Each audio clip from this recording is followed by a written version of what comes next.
warning. You better take warning. Take warning.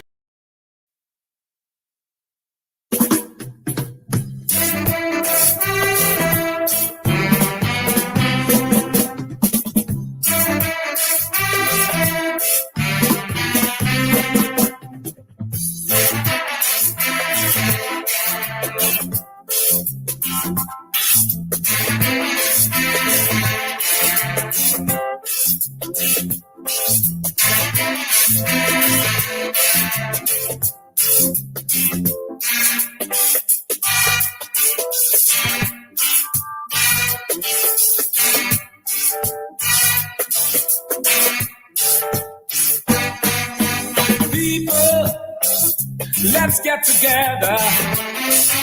Stop all this fussing and fighting. Let's love one another. You gotta help your mother, help your father, help your brothers, help your sisters, help your neighbors and your friends. We are one people, one nation, one destiny. Everybody, y'all. One people, one nation, one destiny. Yeah, yeah.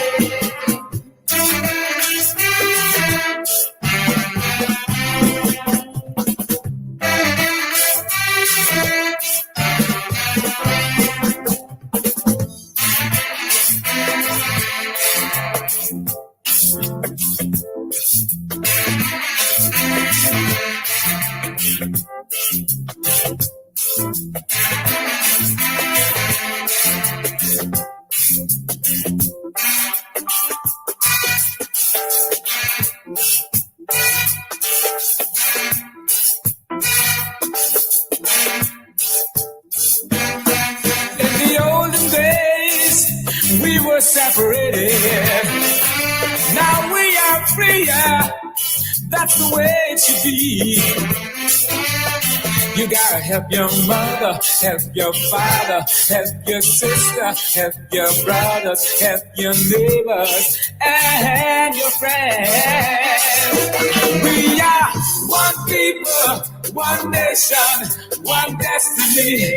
Yeah, yeah. One people, one nation, one destiny.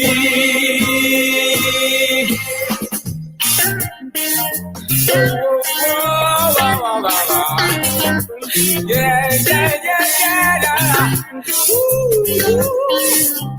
We are one people, one nation, one destiny. Yeah, yeah.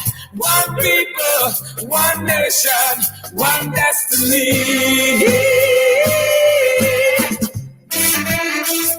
Oh, yeah, yeah, yeah. Woo.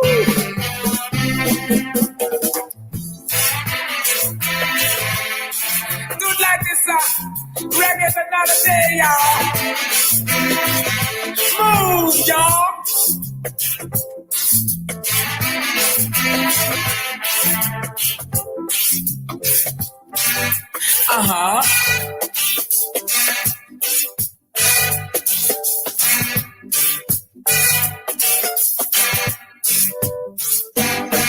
In the olden days, we were separated.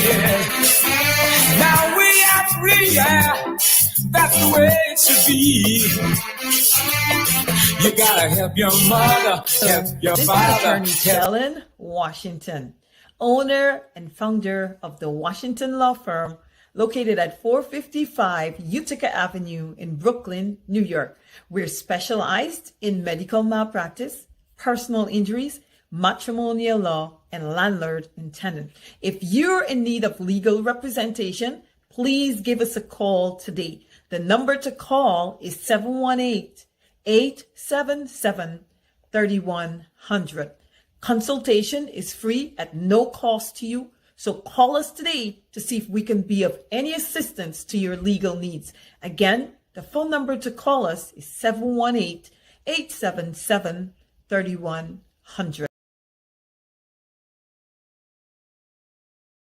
If you are looking to have your statutory declaration, affidavit of income, identity, damage or lost passport, lost license, tenancy agreement, agreement of settlement, power of attorney, last will and testament, and certification of documents, then you need to visit the Alistair Collins firm, located at the Kellyan Mall, 162 Lamaha Street in Georgetown, between Camp and Waterloo Street. Alistair Collins is a commissioner of oaths and a justice of the peace. Make certain you visit him or call for more information at 649-6410 or 685-6448 or 503-1451. And there's adequate parking available. Go down to the Alistair Collins firm and have all of your legal issues settled and brought to the fore. Alistair Collins Firm. Contact them at Alistair Collins Firm. Hi there. Good evening. My name is Mark Benchap, and welcome to Straight Up. You know, I've been feeling the good vibes today, which means that you guys have been praying for me. I'm a little healthier today in terms of my cold and my slight coughing. And so I'm glad to be here. I'm glad to be alive. And so we are going to rock and roll this evening. Good evening to every one of you, wherever you're listening to us from. I know the folks at Alnis Village, they don't sleep. And there's something about that village that I like. And that is why I keep mentioning Alnis Village. You guys, whenever you're on the quarantine, you've got to go to Alnis Village. You've got to stop by there. You've got to stop at Philippi and so forth. Know your country. Guyana is not just about, where is it? Region 3. Or Guyana is not just about Georgetown and these places, right? It's in the countryside, beautiful place. Look at that guy in his Lamborghini. You think the other guy that drives around with a Lamborghini is the only one with a Lamborghini? Look at this guy at Alice with his Lamborghini, right? Go at Philippi, meet the people there, and enjoy life. All right, you'll see all manner of things. I was told that these guys out there in the quarantine, they're hauling seine. We call this seine on the quarantine to catch shrimps and you catch fish and all manner of stuff. I've had my days with these things, you know. I'm good at that. Hauling seine and then, you know, holy smoke. Those were some good days.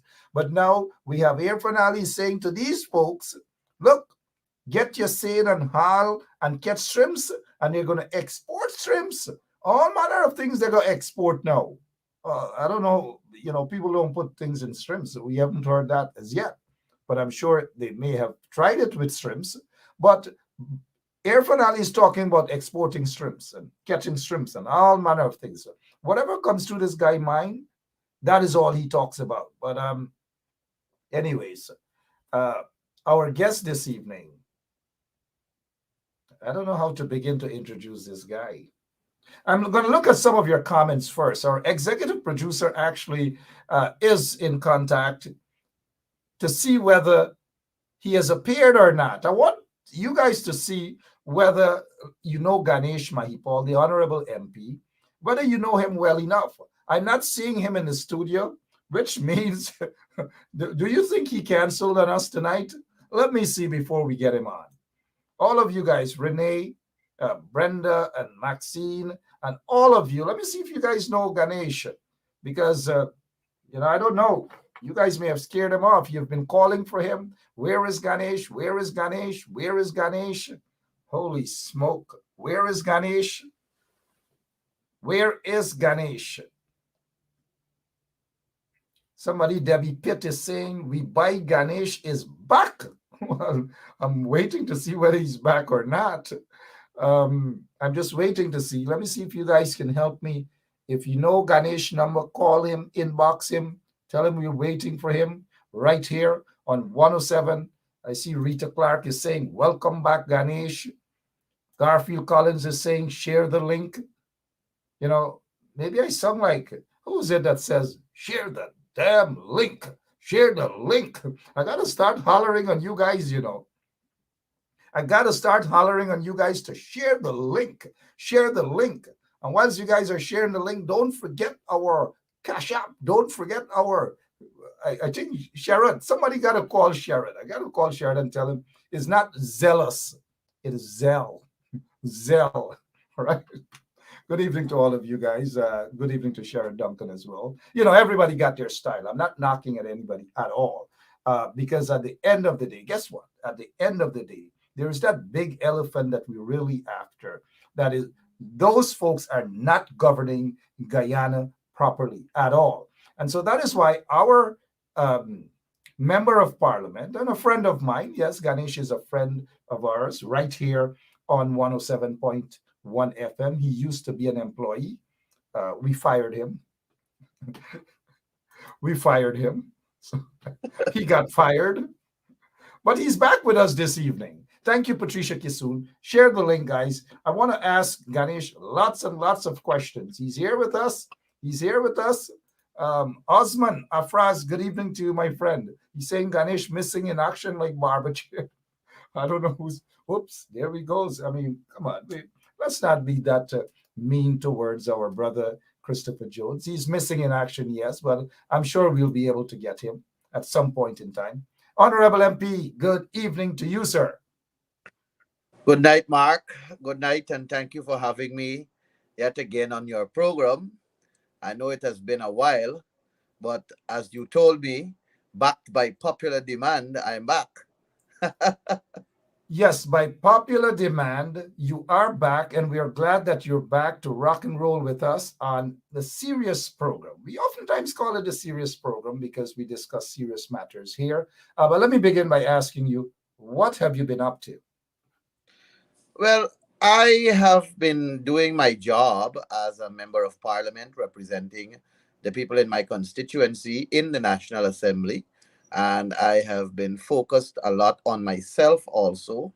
I had a series of personal matters to deal with, which I am happy to report that they are all dealt with.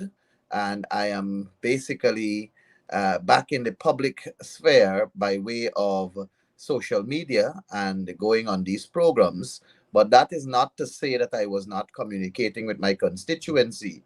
I was frequently visiting the island of Wakenham, Leguan, and other parts of Region Number 3, which is the constituency that I represent in the National Assembly.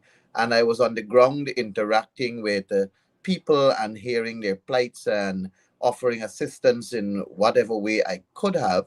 And I will continue to do that because those are the people who have placed me in the National Assembly to represent their interests. And I will also make myself available to programs like these and others so that we can continue to educate our nation and basically inform them as to what is happening in our country. I know you have a large base in the diaspora, and I know that they're yearning for information. And on that basis, it is imperative on myself and all the other members of parliament representing the AP and UAFC to make themselves available so that they can provide information, guidance, and basically sensitize the people in the diaspora and here in Guyana as to what is happening in our country. Yes, indeed, we have had this installed regime for just under 2 years or so, and it is necessary for us to keep them in check. As you know, I'm a member of the Public Accounts Committee of the Parliament of Guyana, and we reach every Monday. I am also there vetting the accounts of the state and finding out what is really going on with the situation currently and what measures they have in place, not to repeat the findings of the Auditor General. And I must say that most of those problems that we unearthed in the Public Accounts Committee date back since 2011. So it is not a case of isolating it to specific accounting officers, but there seems to be problems in the system that was inherited by the former government and yet seems to be practiced by the current government. So as a member of the PAC, I am endeavoring to ensure that there is no repeat along that line. So notwithstanding me not being in the public domain by way of your program or many other programs on social media and elsewhere, I have been doing my work, which I was put there to do, and I will continue to do it to the best of my ability. All right, and we have no doubt that you would, but I'm glad that you've mentioned that you have been dealing with some personal issues. And I'd like to say that as human, because you are human too. We all go through that. And even though you were going through your personal issues, I am sure that you, based on the evidence that we're seeing, you're able to handle that properly and to juggle your public demand responsibilities as well. Putting that aside, I'm glad that you are back. I'm glad that you're getting back to be the Ganesh that we know, the Ganesh that is aggressive in a good way politically on the ground and keeping the PPP on their toes. That is the Ganesh we want right back. Do you think that we will get back to that Ganesh that we all knew? Well, I don't think you have ever lost that Ganesh. It's just a matter of me I wanted a few days by myself to do certain things that were beneficial to myself and family. And as you rightfully put it, I'm human and I'm entitled to that space, if I may use that term, so that I could have basically regroup my and recoup from being from dealing with those personal issues, but that did not take away from me doing what I was basically put in the National Assembly to do, and All that is right. to Well, represent.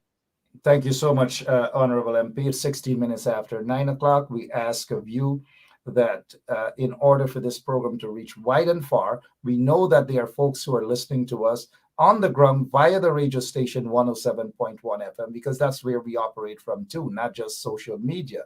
Mind you, we also have our website in the event that you need to check us out. There is video. You can see this live video on our website, benshopfm.com. Benshopfm.com. Go there. The guys are doing some good job over there. But please share the link. Don't just sit and watch us. Share the link. We appreciate that. Mr. Mahipal, let's start off with this here. You heard of this controversy with this cop. We haven't heard anything back. I know the top cop did say to me, the acting top cop, Mr. Hickens, say that they are not going to penalize this cop at all. But based on what you've heard, and we have heard in public domain, that this cop allegedly worked 20 hours and the manner that he was treated. Let's get your take on that, sir. Well, I was able to verify that indeed this police officer worked beyond the hours expected.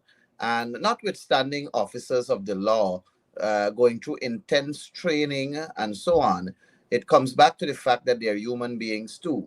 And it is very unfortunate that a political person of that ilk, in the name of Harry Gill, would have associated himself to such videoing and such exposure of a serviceman. Well, it is alleged. I don't know directly if Mr. Harry Gill was the one that took the video and or posted the picture. Well, But what I do, Mr. MP, he did admit to me that he is the one who made the video. And the reason that he made that video is because he thought that something was really wrong with the cop. And so he wanted to protect himself. But continue. He made the video. okay, well, I did not know that he acknowledged that he was the one who made the video. But notwithstanding that, even if he reached to his place of abode and he saw something of that nature and he was of the opinion that something was wrong, what he should have done, the first thing one would have expected him to do is to dial 911 or to at least get in contact with some help, professional or agency, to deal with something of the nature if he was of the opinion that something was wrong. But he did not do that. Instead, he pulled out his phone and he opted to video, as you say he would have said, as he would have admitted to videoing. But not only did he video, what he should have done when he recognized that nothing was wrong was to delete the video. Delete it then. You have confirmed that nothing is wrong. Delete it. How did it go public? It went public because he had it in his possession, and that's how it got out. So, but I don't buy the frivolous excuse that that he thought something went wrong. Mr. Harry Gill has a reputation that many people are aware of, and sometimes what bothers me is that politicians don't understand that they need to ensure that as they climb the ladder of succession or as they move themselves from one stage to another, that they ought to still remain humble and kind. and they must recognize that they're servicemen and servicewomen to the people of the country, and they are expected to carry themselves in a manner where they should not portray themselves as above anybody else. Now, I'm not saying sleeping on the job is something that we should tolerate, but at the same time, we must understand people's position, and we must know directly what is it that they are faced with before we cast any judgment or aspersion. And everybody must be allowed the opportunity to be heard. And in law, you learn that a man is innocent until proven otherwise. And everybody must have that right to be heard. The level of embarrassment that that officer may have gone through could be very much traumatic on not only himself, but his family. And when you do get to the bottom of the story and you heard that the officer was working for long hours, it only leaves one to say that the whole exposure of the video causes one to conclude that it was an inhumane act. And it's very unfortunate that such has happened. But more so, a bigger issue for me is what categorizes or what caused a man like Harry Gill, who I don't know, to be someone of a stature that requires a security at his home. What is his position that has given him that luxury to enjoy the comfort of a security officer at his home, paid for by taxpayers, and is being facilitated by the Guyana police force? How is that happening? Is it a contractual obligation that he has with the government when he signed his contract to work with the government? And mind you, he did not sign a contract to work with the government on the basis of having any technical skill to provide the government with or the state with. He is merely a political appointee. He is closely aligned to the People's Progressive Party. We know during the campaign period he was the chief singer for the PPPC, and we also know that he was a former member of parliament for the PPPC. And now we know that he is working at the Ministry of Home Affairs as an advisor. So he provides advice to Honorable Robeson Ben, Minister of Public Security or Home Affairs. But are those criteria for you to enjoy that privilege of having a state officer, a police officer, a man of the law, to be an armed person of the law also, to guard you? I don't know. I don't think it is administratively correct, and I don't think it is something that he should enjoy, a privilege he should enjoy. Because if he is enjoying that privilege, then it's only fair for all other advisors to enjoy the same privilege. I may have to ask Schumann, who is an advisor to civil aviation, or I think Ministry of Public Works, if he enjoys that privilege too. I may have to ask Dharm Kumar Siraj, who's an advisor to the local government minister, does he enjoy that privilege? I may have to ask the Director General, Dr. Vishwa Mahadio, at Ministry of Health, if he enjoys that privilege, or Dr. Berry Ramsaran, if he enjoys that privilege, or Dr. Leslie Ramsamy, if he enjoys that Well, privilege, or all the other actually, we political. know Leslie Ramsamy enjoys that because there was a female cop that got dragged out of her workstation as a result of she being posted to GPL or whatever. There was an altercation, and she was actually working at Leslie Ramsamy's agency. So they all might be enjoying this sort of privilege off the backs of, And if that is true, Mark, yeah. if that is true, then it's an abuse on the state purse. It's an abuse on the state resources. Because what categorized them to get that privilege? Are they that vulnerable that they need that excessive protection? Because there are members of parliament who are more at risk than them, who are mere advisors. And I doubt whether any of these ministers take advice from them, or if they do, the advice is just as bad as the decisions that they are Not only making. that, Mr. Mahipal, is that Harry Gill has no known background in security and law enforcement matters, and these. What sort of advice can he offer to no technical skills and these sort of things? What sort of advice? But I'm sure he's being paid 600, 700, maybe close to $1 million a month for these sort of things, and I don't know. But let's move. Let's move Well, away from that. when you tabulate their basic salary with allowances and privileges and perks that they receive, I wouldn't doubt that that is the sum. But at the end of the day, it comes back to the abuse on the state purse, on the public purse, and the amount of money that is being spent for these purposes.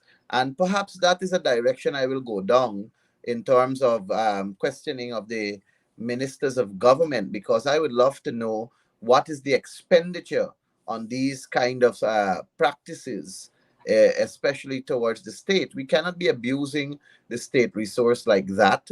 There are many poor people that require assistance in one way or another, and we're telling them we cannot do it, but yet we find it necessary to put resource in large sums behind these kind of moves. Let's Unfortunate for the ordinary citizens. let's fly away from that issue for a moment. We've spent sufficient time on it. Let's fly away for a moment and land on this monument. Millions of dollars for something like this. Let us get your take on this, Honorable MP. Well, Mark, listen. Whomever was the person that designed or made this object, I am of the opinion that that they were sincere in terms of what they wanted. And it's a Guyanese person whom I believe honestly and sincerely wanted to associate their name to a monument, if I may term it that, for our country. And we have the bird there, which I think they said it's a harpy eagle. But honestly, every time I pass, I try my best not to look at it, because it doesn't really give me any form of inspiration to carry out my daily task. But I am sure in due course of time, it will be reviewed and perhaps replaced. And it would not be difficult if we are to basically say to the person who made it, or say to the company or whomever it is, that they should at least try to make it a little bit more into the bird it is expected to be, which is the eagle, and perhaps give us a monument or a sculpture or something of the sort that we can basically look at and say, yes, we are a talented set of people when it comes to this kind of design, and we will try our best to use it as a form of inspiration going forward. But as in its current state, I try my best not to look at it, Mark. I really do. I can understand why you try your best not to look at it, that bird you meant, indeed. I want to find out what are some of the problems, the things people are faced with in your constituency, which is Region 3. But before we get to that, I need your take on what the PPP did in Linden, Amelia's ward. They bulldozed a couple of houses there, but yet the Minister of Housing, Mr. Kroll, said, no, that's not true. They never bulldozed anybody's house. They never did these sort of things. I don't know where these guys come from, man. I honestly don't know. But if Mr. Kroll is watching, the installed Minister of Housing, let us show him the evidence that actually happened, where they bulldozed the woman's house, they broke down other homes, their houses, and they damaged people's farms in Amelia Ward, Linden. Here's the evidence. I will get your take, Mr. MP.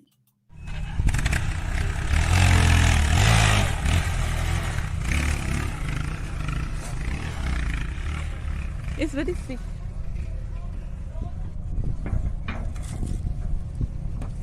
Yeah, brother.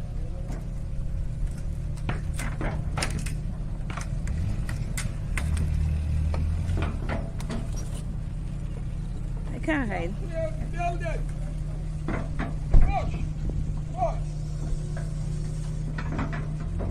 Okay, the man in the red hat is advising them how to put. Even if the girl was in there, this is what they do.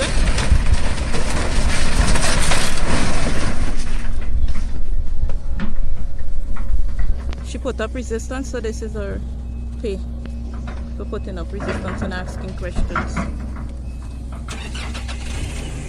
Red hat. Yeah, so I was reading a comment here from Honorable Nima Flu Bess, MP as well. Kroll is a big time liar. Follow everything he has said, and you will see the pattern. Can't disagree with you, Honorable MP Nima Flu Bess. But let's get your take on that. The evidence is glaring, but yet Kroll is saying, no, no, no, no, no, no, not true. Your take, Mr. MP.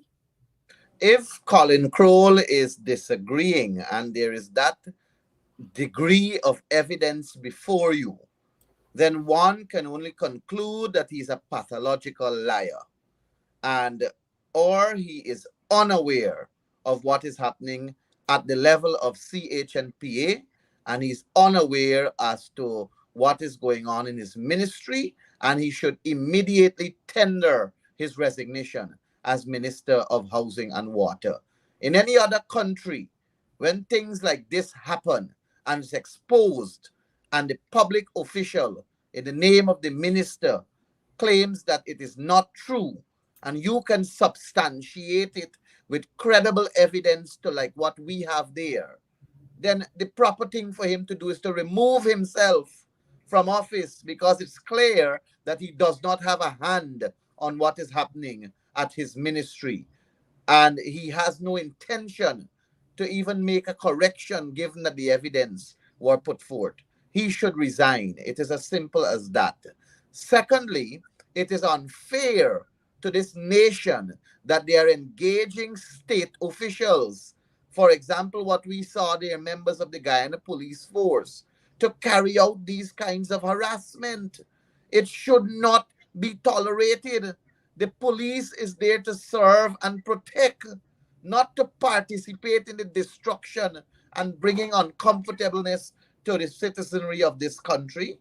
I was appalled to see members of the Guyana police force in their blue and black uniform who hold to this line of service and protection, participating in the pushing down of someone's home. And what hurt even more is that I heard this happened on Mother's Day to a mother, a single mother, among others. If that is not inhumane, I don't know what is.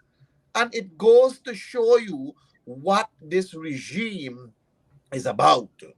But let us not be diverted from what is happening in our country, because the People's Progressive Party has a track record of creating a scene in one part of the country while they will attempt to do something more mischievous and more damning in another part when they think our eyes are off of them.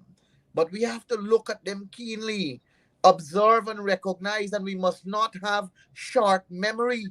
We must be cognizant of the fact that they are doing these mischievous and heinous acts, bringing discomfort to the lives of people, and they simply don't have poor people's heart. They don't have poor people's belief and feelings, and they don't have poor people's, they don't have them at heart. And that's something that we have to recognize. And the people will have their say. The people will have their say. Elections are coming. And if the people are going to sit back, relax, and enjoy this kind of behavior, and I always say it on your program, it is us, the citizenry of this country, who must have our say. We are the ones who must point out what is happening by way of putting that X anywhere else on the paper except at the People's Progressive Party. They have hurt us for many years. They are back, and they came back on fraudulent votes. I cannot help but mention the elections that were rigged in their favor. I mentioned umpteen times about the 49 ballot boxes with no proper documentation to verify those votes. I mentioned umpteen times about unsigned oaths of identity. I mentioned umpteen times about absent voters. I mentioned umpteen times about stuffed ballot boxes. I mentioned umpteen times about a lot of discrepancies, a lot of anomalies and abnormalities. And they are sitting in office, squatting there on fraudulent votes, and they seem to believe that they are legitimate enough to create mayhem and create problems in the lives of ordinary people. The ordinary people must stand up for themselves, stand up with each other, unite and stand up against the regime that is squatting in office. Get them out of there. And perhaps that same bird should pick them up and fly them out of this country and let us progress as a people, unified as one people, one nation, one destiny, and go in a direction of rapid takeoff without the People's Progressive Party, because they are not interested in lifting people out of nightmares. They're interested in putting people in nightmares. Well said, Honorable MP. You've mentioned this unity within the country, especially under the PPP installed regime. They're installed. We'll get to that shortly. And thank you for reminding of all those, um, questionable votes that were counted that were able to install Mark, these we bad votes. cannot forget that. Exactly. Mark, my brother, permit me to say that we cannot forget how is it that the People's Progressive Party got into office. We cannot forget that there were serious breaches in our electoral process that caused us to go to a national recount, the first of its kind in the history of our country. We cannot forget that the national recount process was a four-stage process, one that required the actual counting of the votes. The second stage had to do with the verification. The third stage had to do with the observation report. And then there was another stage that had to do with deciding on the validity and the likes of the election. But the issue is that we have never even reached stage two after the national recount. It was just a mere tabulation. Claudette really and truly swung, and she decided on her own, I would say, to say that, you know what, the PPP won the elections. But we must never forget as a country, we must never forget as a people, we must never forget the history, so that when we tell it to our children and grandchildren, we must always remember to say that there were 49 ballot boxes with thousands of votes in our 2020 election that could not be verified. There were a number of unsigned oaths of identity, a number of missing poll books, a number of stuffed ballot boxes. There were a number of presiding officers that absented themselves from a meeting with the CEO when he called to ask what really happened on the lower east coast of Demerara. There are a number of problems that are yet to be answered as it relates to election 2020. And until those answers are provided, the PPPC must understand that they are squatting in office. They must understand that they are not legal. They must understand that they are in borrowed robes. And they must understand that the eggshell they're sitting on, it will soon crack. And when they fall, the coalition will rise again and continue from where they left off. And that is to bring a good and better life to the people of this country. Well said, Honorable Member of Parliament Ganesh Mahipaul. We want to welcome you back. Welcome Ganesh back. This is the Ganesh that we know. This is the Ganesh that we want, that will confront these vagabonds in office. Now, we hear almost every day, Irfan Ali talks about one Guyana, one Guyana. But the evidence doesn't point to that. It points to a divided Guyana. But the way in which those folks out in Amelia's ward were treated, their properties, their homes bulldozed, farms destroyed. No one is talking about compensation at all. But oftentimes, when they do these things to a particular community, they talk about some development and it's always projects. So they need that particular land and they are going to give people a piece of land and whatever, but no one is talking about compensation. Suddenly we hear about project and all these manner of excuses, but we're not hearing that in, let's say, areas that the attorney general and others visit. Squatters, they visited, they say they're going to regularize, they're going to give the people documents and everything. But the people of Amelia's ward can get documents. Their land cannot be regularized. Instead, bulldozed, and we're going to give you guys somewhere else. Just go, just get lost. Is that the one Guyana Irfan always talks about? I think that Irfan himself is going to forget sooner rather than later about this one Guyana, because it seems as though majority of the citizenry of this country are not taking him serious, and it seems as though majority of the citizenry have no interest in his definition of one Guyana. The people of this country, they have recognized that he says one thing and his installed ministers, they do something totally different from what he's speaking about. You cannot speak about one Guyana when you have that kind of action coming from the Central Housing and Planning Unit under the stewardship of installed Minister Colin Crowell. You cannot speak about one Guyana when you have Nigel Darmlal dictating to elected officials in regions and NDCs how they should operate. You cannot speak to one Guyana when you had the distribution of COVID cash grant, and it was basically done in a manner where you separated the procedure and criteria in terms of providing that cash grant to persons who you feel are affiliated to the coalition. And then when it comes to the PPP persons, you give them willy-nilly. You cannot speak to one Guyana when you had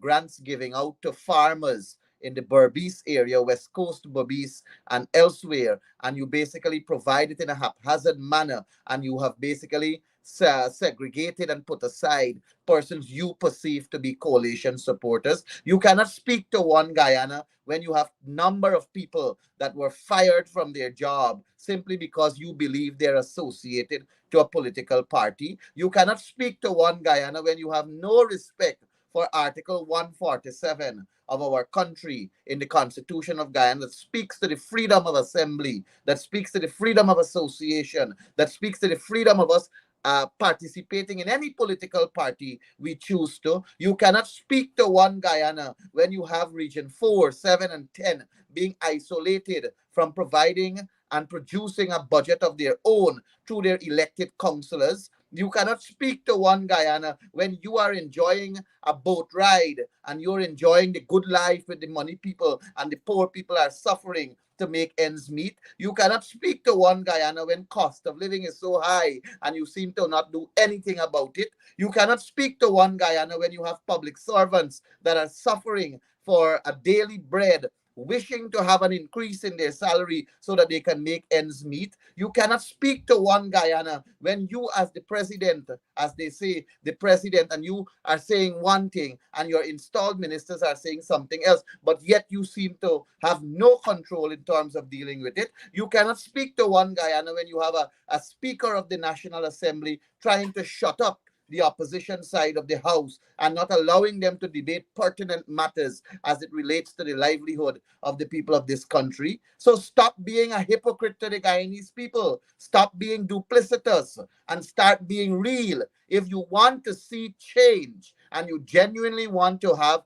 a unified Guyana, then the first thing you will do is to give credence to the motto that speaks to one people, one nation, one destiny, and stop trying to change the motto and paint it as one Guyana when you are doing nothing else but practicing division in a country that was on a trajectory of unifying its people. 2015 to 2020, there were massive improvements. There were massive improvements in the field of unifying our country through the Ministry of Social Cohesion. A lot of work that was done to bring our people together is now being thrown down under the bus, and we are now more divided than ever before. And now you're coming to tell me about one Guyana?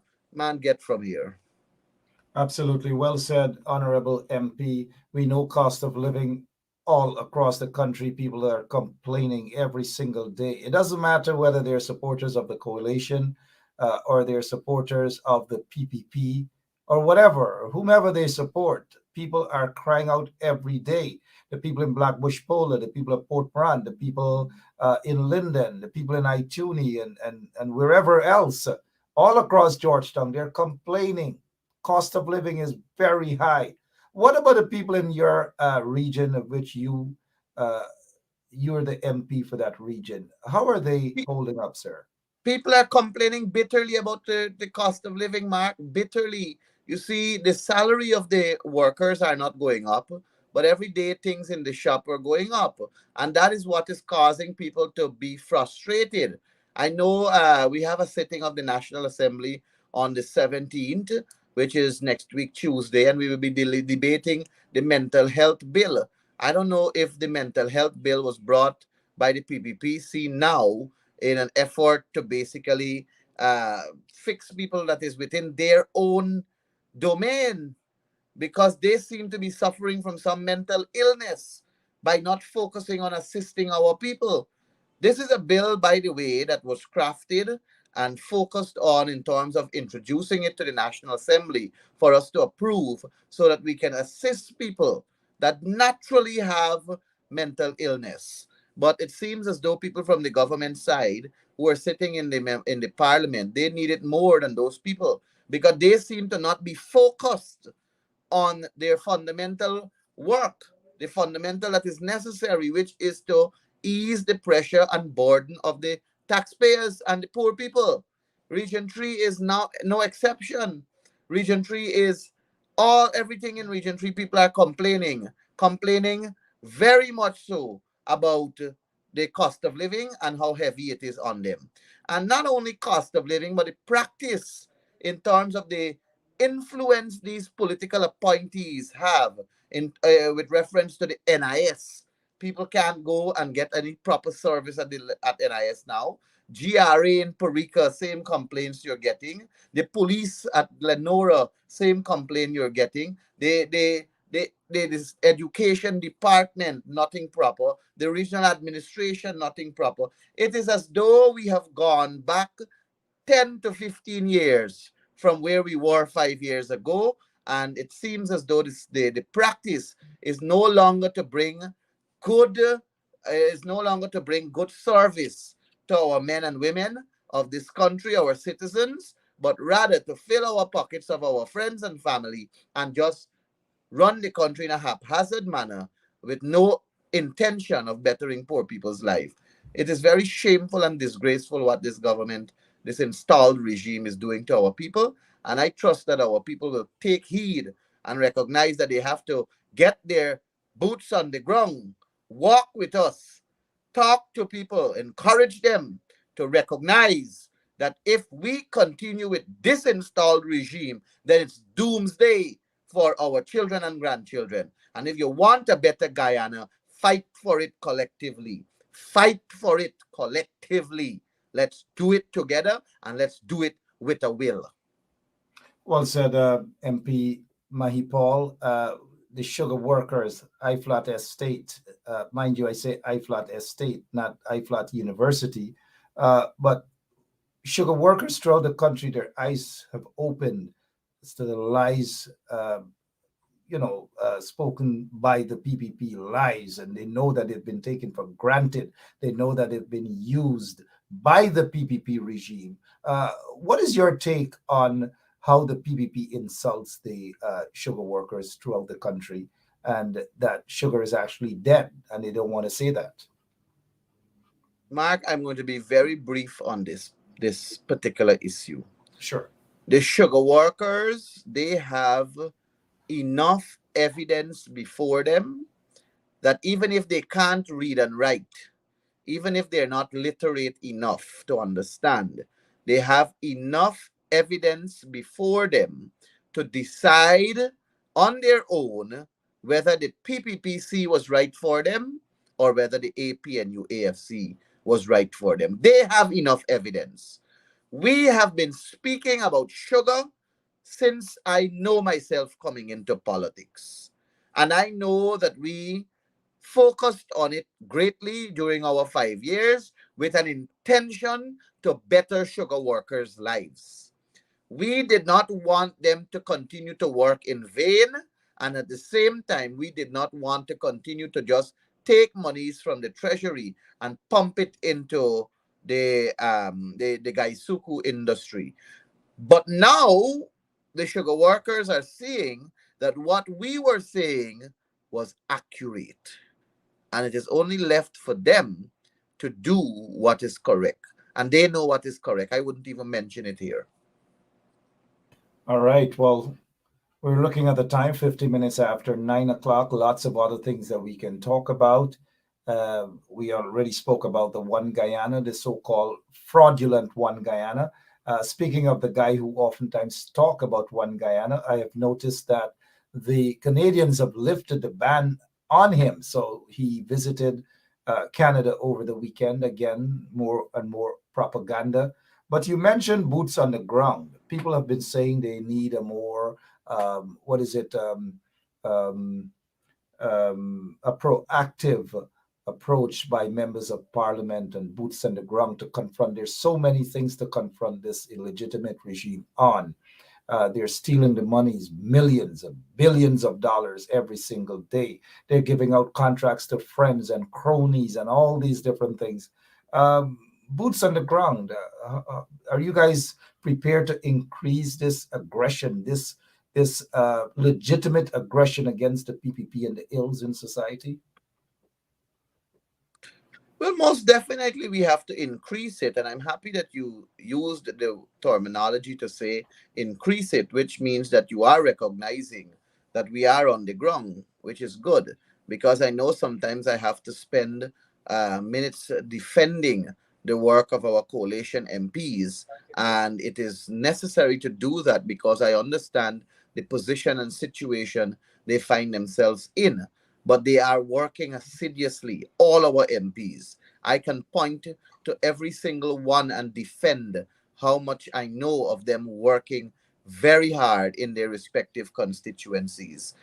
You have Ronald Cox in Region 1. When we get reports from him and persons whom I know communicate with me in Region 1, tell of how he work very hard for the people and being on the ground. Yes, we have to intensify it. We have Sherwin Holder in Region 2. We have myself in Region 3. You have Nima Flubes on the East Bank. You have Maureen Philadelphia, Ricky Ramsaroop, Kathy Hughes, and the likes on the East Coast. You have Annette Ferguson, Amanza Walton Desir. You have Vince Roy Jordan in Region 5, Dinesh Jai Prashad in Region 6, Don Hastings in Region 7, Richard Sinclair in Region 8, Vincent Henry in Region 9, Jormin Figuera and Devin Sears in Region 10, David Patterson, Kemrat Ramjatan,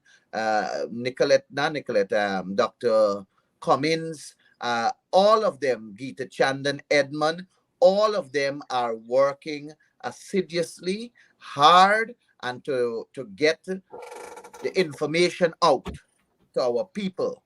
And we are led by our Chief Whip, Christopher Jones, and the Leader of the Opposition, Aubrey Norton, who is providing us with necessary guidance. And perhaps what I should mention on your program too is the fact that in the guidance and leadership, it is a case where we are all contributing and we are all putting our ideas to the fore, and we are ensuring that when we come out with a uniform position so that we can challenge the People's Progressive Party with one voice so that we can achieve for our people a one people, one nation, one destiny story, not a fake one Guyana, as the People's Progressive Party tries to put it.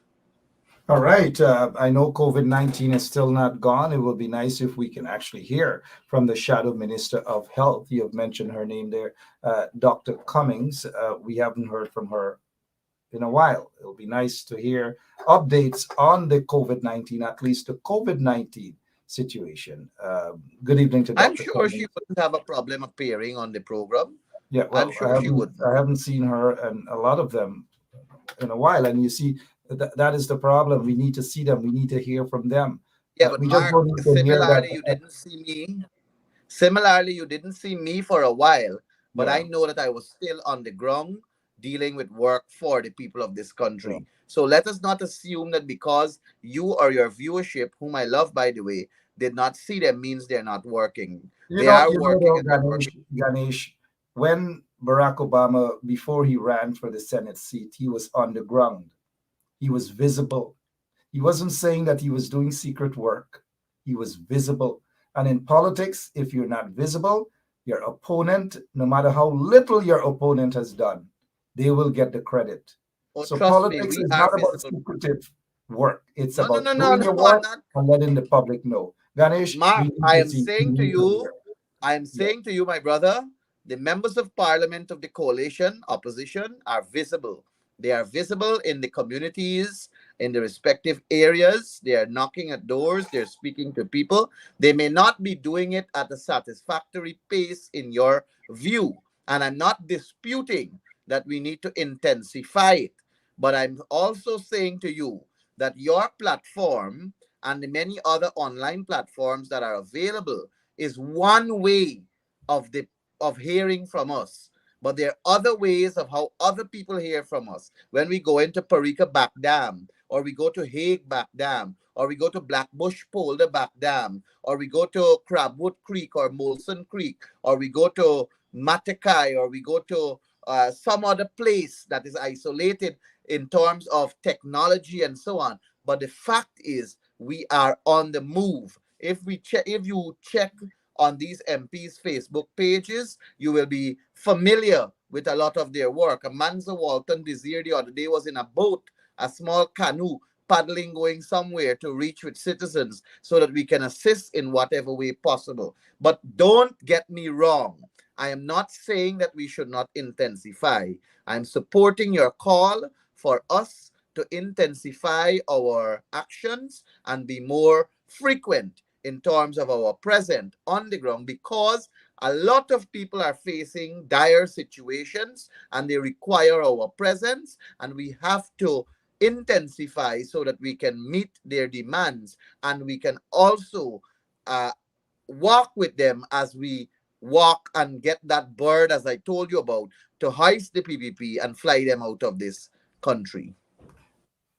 Mr. Mahipaul, it looks as though that board would not just be able to heist the PPP and get them out of the country. I agree with you on that 100%. But the board should also be used to heist some of the MPs within your group who are not visible, who are not on the ground. The people don't really know who they are. The people haven't seen them in a while. So I understand you being politically correct, and I can't blame you for that. But you mentioned Blackbush, Poland, and so forth. The rice farmers had their issues there.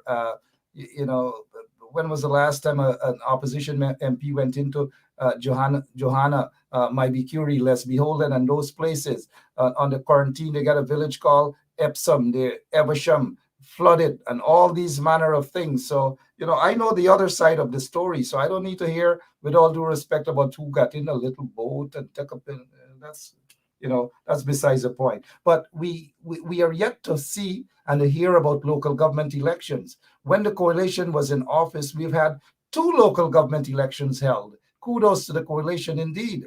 But for 20 something years, the PPP was reluctant to hold local government elections. None thus far. It was long overdue. Your take, sir. Well, they are just not following the laws of the country. The local government election was supposed to be held last year. It was not. This year, they claim that they have budgeted for it, but I have not seen any allocation. But it seems as though we will not have it either. But I will continue as Shadow Minister of Local Government and Regional Development to push for local government election, to push and ensure that we get local government election, because it is something that empowers the people on the ground. It empowers people in their respective communities, and it empowers the nation as a whole in terms of understanding the tiers of governance and the tiers of government, so that one will know definitively who are their representatives, who they choose to vote for, so that they can become the leaders of their community to help in fixing issues affecting our people. One of the reasons we find that a lot of people are having problems in their respective neighborhood is because there is no respect for local democracy, especially by Dharamlal and his sidekick, Anand Prasad. But I have been working assiduously to ensure that we get local government election. I'm pushing very hard for us to have it because I believe in the rule of law and have great respect for our constitution and the democracy we live in. The date that I was looking at is the 28th of November, 2022, and I have already made that submission in terms of that date, and I am not sure whether it will be honored, but the decision lies with the government to decide on the date. But GCOM has to get its act together to ensure that we have credible elections at this local government election. And we want a brand new list of electors. We cannot go into elections with that list. That list is going to ensure that we continue to have problems in our elections. So GCOM needs to ensure that the list is dealt with. The fundamental problem with elections in this country is the list of electors. It is padded with a series of dead people. It is padded with a number of people who no longer live in Guyana. It is padded with a set of names that cannot be justified and verified. You cannot have a country of 750,000 people and a voters list of over 660,000 people. Something is fundamentally wrong there. And anybody who supports that list is supporting fraud, is supporting wrongdoing, is supporting rigged election. And it seems as though it's only the PPP that want to move in a direction of election with that voters list. Very, very unfortunate in our country. We need a new list of electors. And that is a priority. And I am going to appeal to your listeners that they should join in this call to demand a new voters list. Demand a brand new voters list and let the true reflection of the people of Guyana come out. Let the true reflection in terms of how they expect to vote or intend to vote come out. Let us fix the list. The list is a major problem and it ought to be fixed.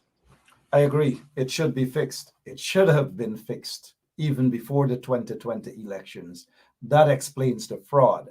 That explains the massive rigging on the part of the PPP. That explains the ballot boxes amounting to thousands of votes on the lower east coast of Demerara. And we know who controls the east coast, the lower east coast of Demerara, where those questionable ballot boxes were found. Before we close off, there's a listener that's Joel Grant says, how can one contact the APNU AFC rep for Mocha Arcadia? I believe that is Nina Flew Best. I want to say, and there's a reason why I put this back up here. I want to say that Nima Flew Best is one of the hardest working MPs, based on what I've heard, based on the evidence, and not just talking and so forth. She is hard working. So I don't know how Mr. Joel Grant is not seeing her. Nina No, but in all fairness, what I will say to Joel Grant, Mark, is that Nima Flubes has a Facebook account, and the same way how he's on this program and can drop such a message, he can go to her Facebook account and give her an inbox and request of her number. I know Nima personally, and I know that Nima will share her number with him, and he can make contact with Nima, or he can provide his number to Nima, and Nima would call him. I've known Nima for a number of years, and Nima is that down to earth. And Nima is a person who is ready to fix problems within her area. And as you said, she has been working very hard. I want to second that. And I'll say that I can't say that for a lot of others, but I can say that for Nima Flew Best and a few others. Ganesh, I'm really glad to see this side of you back again. I'm glad that you overcome whatever you overcame some of the personal problems, because we all do go through that. And let us hope that whatever it is that you were going through, that we continue to pray for you. We need strong representatives. And Ganesh, we need to see more of you in your constituency, boots on the ground, walking and talking the talk as well. You do that very well. Mr. Mahipaul, before we go, we know that the PPPC is not interested in the holding of or having the petitions heard. They're afraid of the elections petitions, of what is going to come out of that. I've heard Bharat Jagdeo talking to Aubrey Norton, the leader of the opposition, and asking him to present his SOPs. Norton doesn't have to present his SOPs to Bharat Jagdeo. The SOPs are already there for the court to examine. That is what an elections petition is about. So Jagdeo just up on gaffing. But what is your take quickly on why the PPP is so reluctant on having those elections petitions heard expeditiously? Because they know what they did. They know exactly what they did in elections 2020. And the evidence were found at the national recount. And I wouldn't repeat them because I know we're pressed for time. But everybody has seen the degree of fraud that was committed on election 2020. And that is why they're afraid of these petitions. And I constantly tell people, stop talking about SOP. The results were declared on SOR, statements of recount.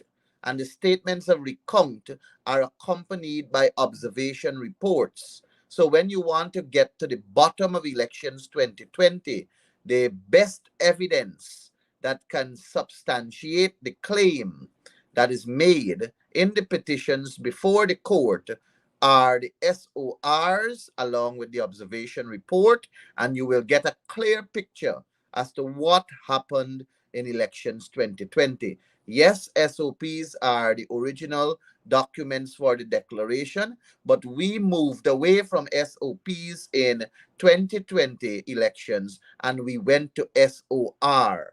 And the results were declared as per SOR.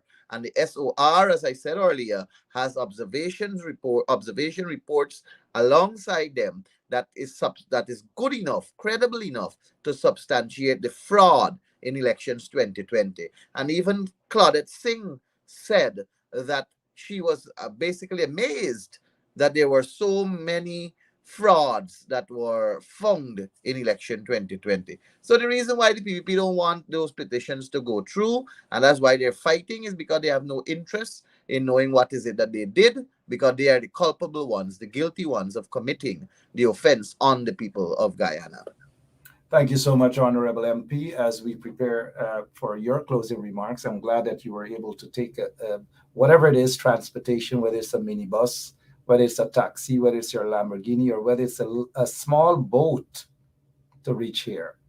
And whether you hop out of your kitchen, sipping on some coffee to be here with us this evening, we are very grateful for your presence here, Mr. Ganesh Mahipaul. It's always a pleasure speaking with you.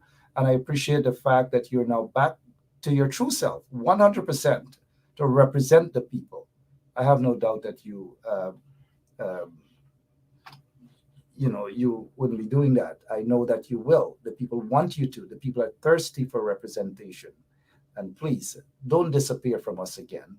You have disappeared. Let's face reality. You disappeared from us, right? But we're glad to have you back. Your closing remarks, Honorable MP. Mark, thank you very much for having me again on your program. And I want to thank all your listeners for listening to me. I must say that even though I was not around for a short period of time, it was never my intention to stay away.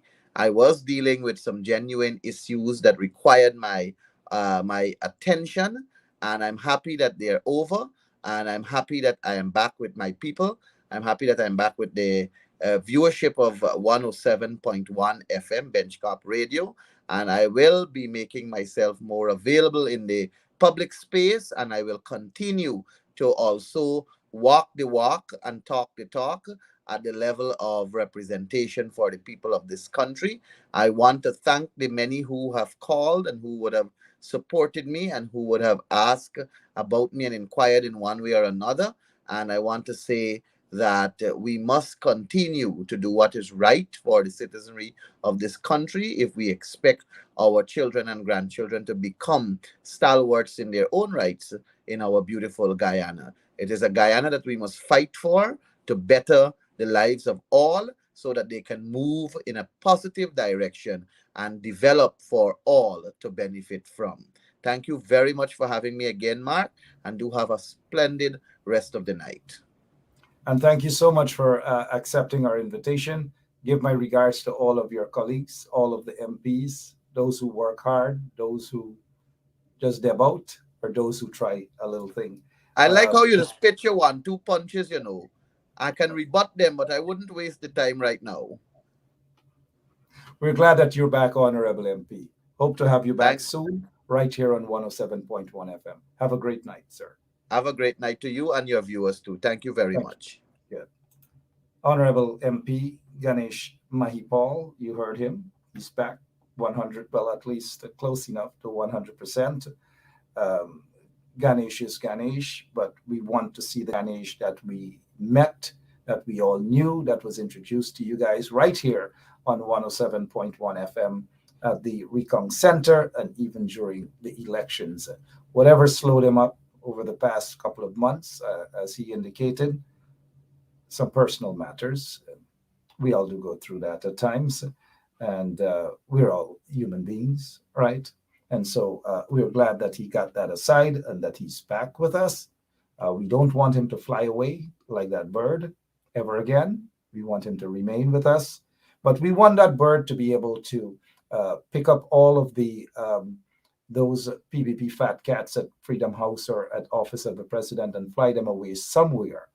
But when they already fly them away somewhere, we want the bird, before the bird disappears, we want the bird to return to pick some of those lazy MPs in the opposition, lazy MPs in the opposition, and fly them to their locations, fly them to their regions, so that they can work on the ground, not on social media, not to pop a quick photograph and to show people that they went somewhere, either on a bicycle or a motorbike or a boat. We want that bird to fly them into their communities, to work on the ground, put on their boots, work on the ground, get their feet dirty, get their hands kind of like dirty like the farmers and so forth. Go and mingle with the real people on the ground. Dressing up and fancying up yourselves on social media doesn't cut it. You need to be on the ground. Stop fooling people about representation. It's not working, and we will continue to call them out here. That youngster out in Linden, Sears, he's a member of parliament. When last have you guys heard from him? When last did he stand up for issues other than reactionary mode that they put themselves in? When something happens, just quickly take a photograph and they're gone. We don't see Sears at a press conference. We just don't hear much at all from a lot of these people. Look at Dr. Cummings. When was the last time we heard from her? We don't want to hear that these guys are working. We don't want to hear that somebody take a boat and didn't you see somebody in a boat, in a small boat? Every day people take small boats. Hundreds of people take small boats, those little kids, to go to school. So it's no big deal. It's no big deal. Work on the ground. Empower the people on the ground. One of the problems with the coalition is that they were not showing the citizens what they were doing. So a lot of things that they did, people didn't know. It was until after they're like, wow, the coalition did this. But in politics, it's not like you do something and you go behind your door and you close the door and, not everything we have to broadcast. Heck yes. You're a politician. How you want to win hearts and win votes is let people see that you're working hard. Let them see that you're in your constituency. Let them see that you're in your village, in your communities, working for the people. Not like some of them throwing dance. Like that youngster in Linden, every minute he throwing dance or talking about tourism. What about representing the people? Some of them going to continue to get vexed. But if they're lazy, they're lazy. I saw a press conference today. It was a good press conference. The chairman of Region 10 was out there, Mr. Adams. I saw Figueroa was also there. Lemon Figueroa was there, right? And there was another young lady, and Ganesh was also there, right? Ganesh was there. But at that press conference, whilst I commend them for it, concerning the situation. They dealt mostly with the situation out there in Linden and the bulldozing of those houses. Why exclude Member of Parliament Annette Ferguson, who is the Shadow Minister of Housing? How could you exclude her from that? She should have been there.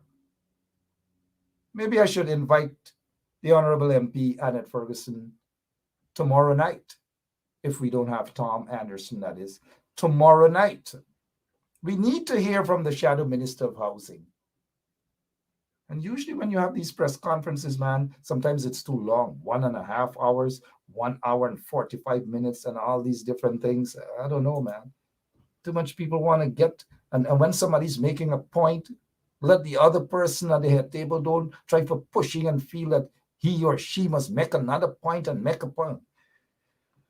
They got to learn the art, and I'm willing to advise Aubrey Norton free of charge on press conferences. Straight to the point, exact. But I don't know, man. Joel Grant is saying here again, Mark, we require town hall meetings, meet the people. Of course, Mr. Grant. Meet the people.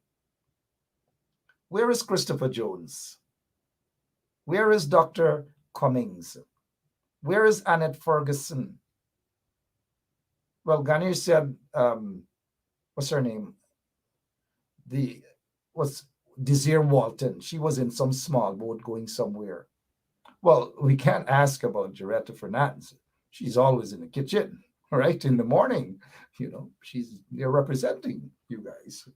I know you guys are going to ring a bell and knock me on that one, but people need representation on the ground. GT Boy, I don't know, I hope I'm pronouncing your name correctly, is asking Region 8.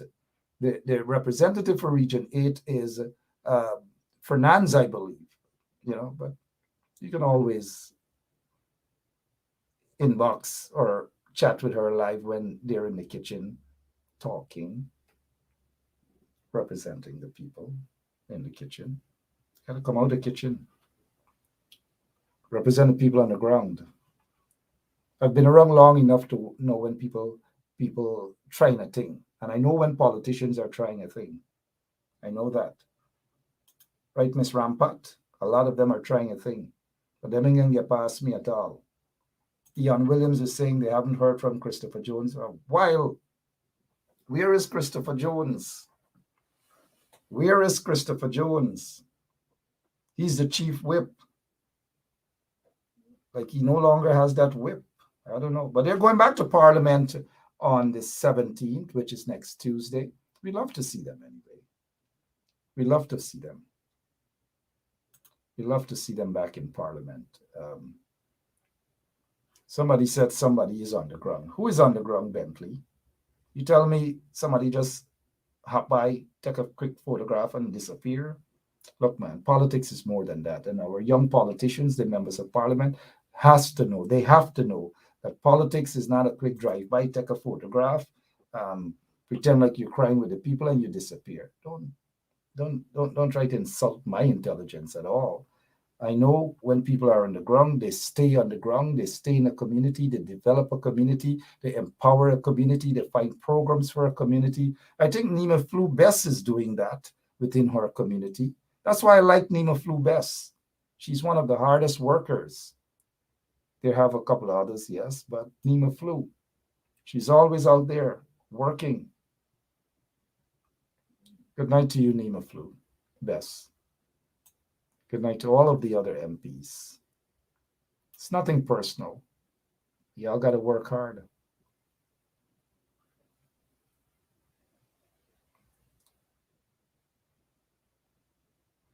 Mary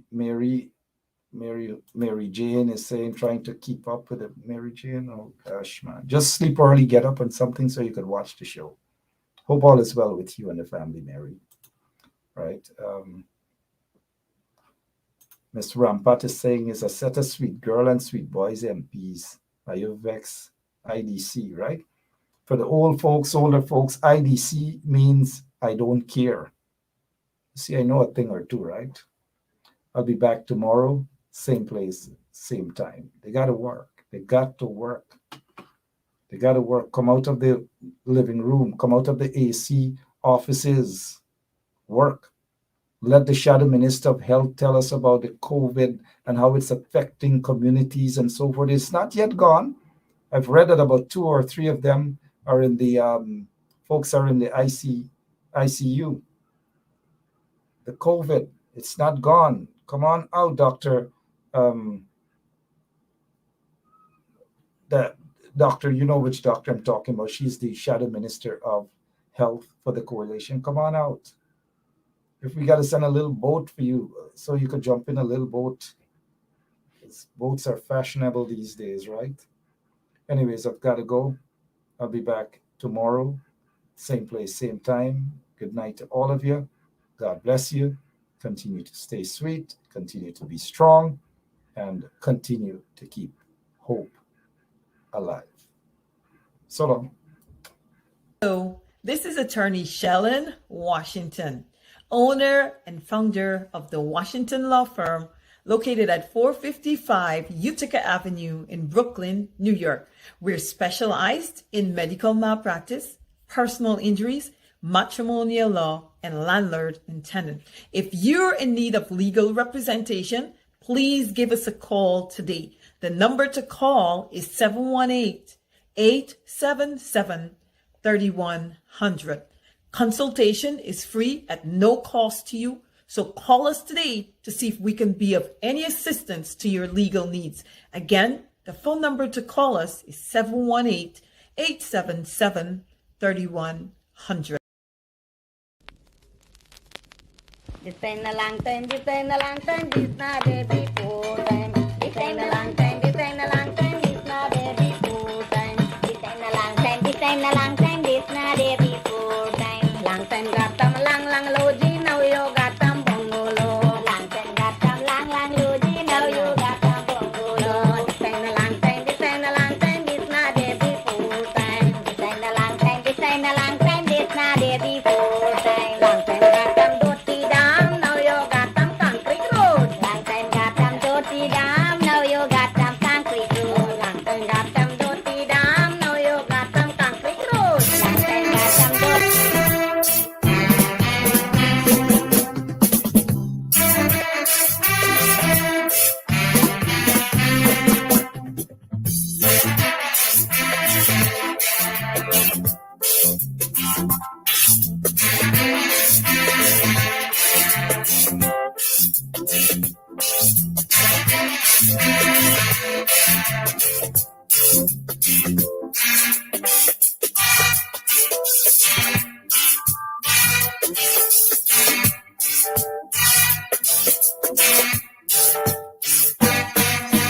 People, let's get together.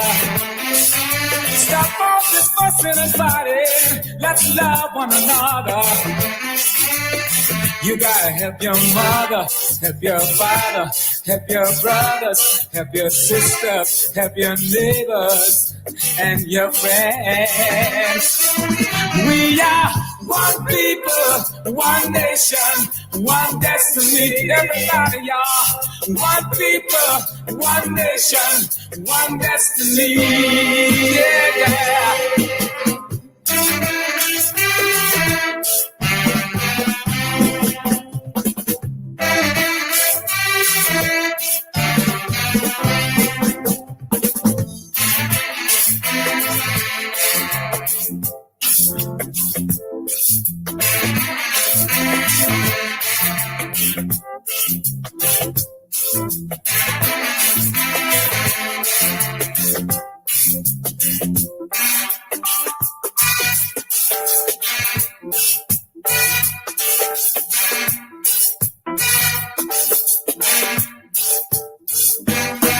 In the olden days, we were separated. Now we are freer. That's the way it should be. You gotta help your mother, help your father, help your sister, help your brothers, help your neighbors and your friends. We are one people, one nation, one destiny. Yeah, yeah. One people, one nation, one destiny.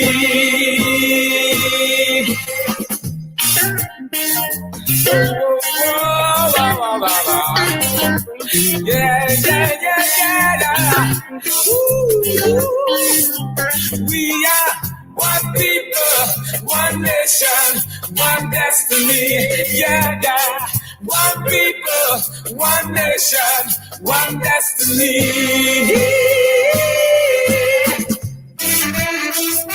Oh, yeah, yeah, yeah.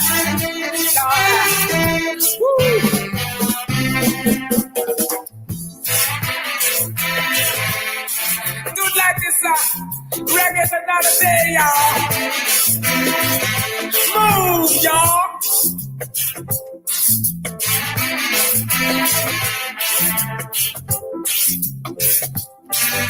Uh-huh.